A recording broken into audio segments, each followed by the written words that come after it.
All right, guys. We've got ourselves Percival on the bottom left, king of the hill, and we've got, Aftermath Esports Theory in the top right side, recalls against Blinks.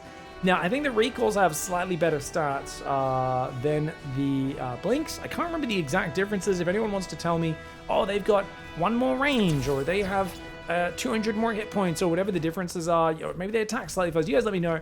Obviously, the recalls are a little clunky, a little slow, but they can teleport around the map. They're straight up fighting stats are usually quite good to make up for that, immobility. They can recall in and blast you. They just can't run across the map very well.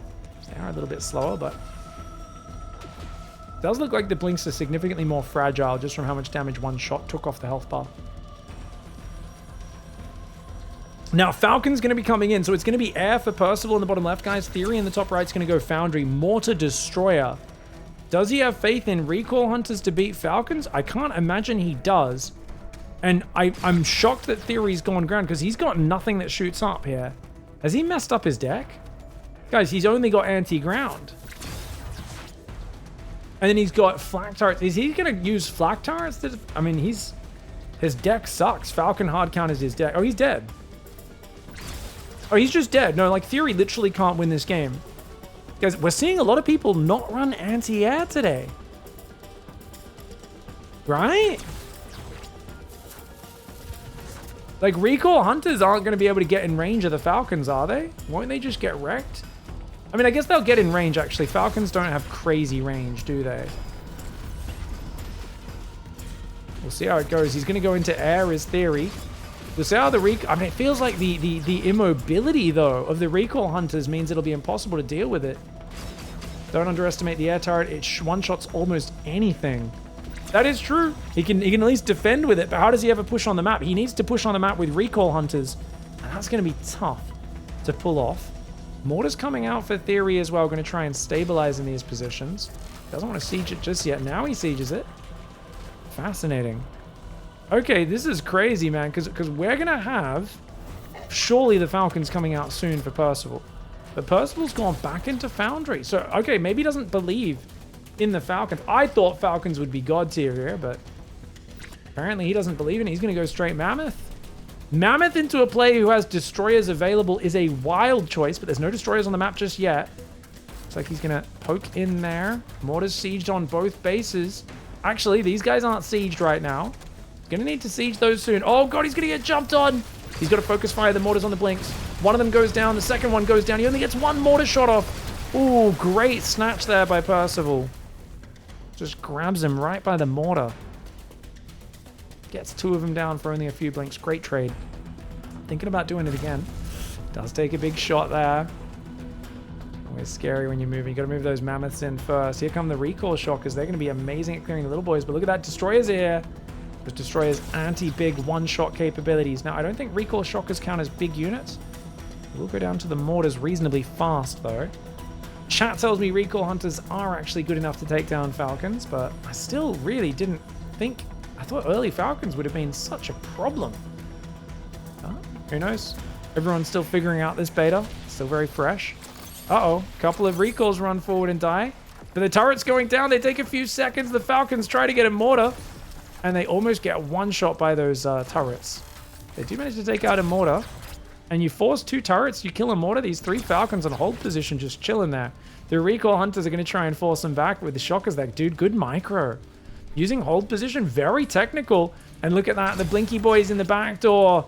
But there's a mortar on this base. Watch out. That mortar is going to ruin ya. Oh, in the main base, though, Blinks against recalls. Looks like this is a good fight so far. You got to make a recall shocker, right? But actually, Theory doesn't have recall shockers. He's only got mortars. Recalls everything back, which means you could bust the front potentially. Destroyers are still there. Percival right now on 4 bases against 3. Theory trying to turtle up and get to the late game. He's got behemoths that he could build now, but of course, with both sides having destroyers, big units, kind of scary to commit to them. They do only cost matter, the behemoth. And here we go, he's going to get broken. Oh, does he have enough to defend? The turret's trying to clear these Falcons. They are doing some pretty good damage. The mortars do get broken. Here come the behemoths. There's no destroyers on the ground for Percival. That lack of destroyers. There we go. They're coming in from the back right now. These behemoths will get gunned down. Oh me, oh my. Destroyer behemoth trying to hang on. Theory has less units right now. His supply is just a little bit lower. He's doing a giant counterattack. His recalls will kill a base. He's going to get overrun at home. He's got to pull back and defend if he's going to do this. But wait, he recalls! He recalls, but the recall shockers are there to do massive damage to his recalls. These recall shockers, a deliciously powerful splash damage unit. And I think those shots they got off there are going to be huge. 3 base against 2. Percival maintaining the advantage. The mortar's a great unit if you can slow things down enough, but hard to get that game to that position. If the recalls didn't leave, he could have defended that, says Printf. I think I agree. I do think that sending so many recalls across the map was a big mistake. Maybe trying to run by a worker line, not a bad idea, but sending like 40 recalls out, big mistake. All right, guys. Destroyers will just annihilate these behemoths. Butterfly is going to be going north. Another behemoth just disappears. I think they're like 250 matter, aren't they? They're so expensive.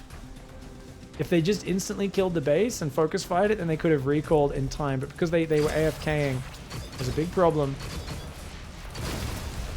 Blinks fighting against the recalls here head to head. Blink's doing really well, and feels like Percival's just finding way too many holes.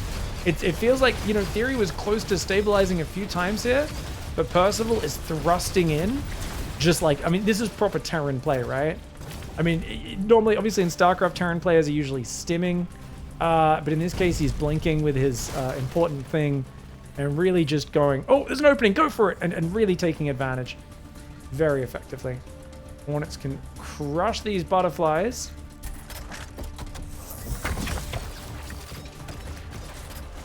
He shouldn't be building recalls. Behemoths are just a better unit.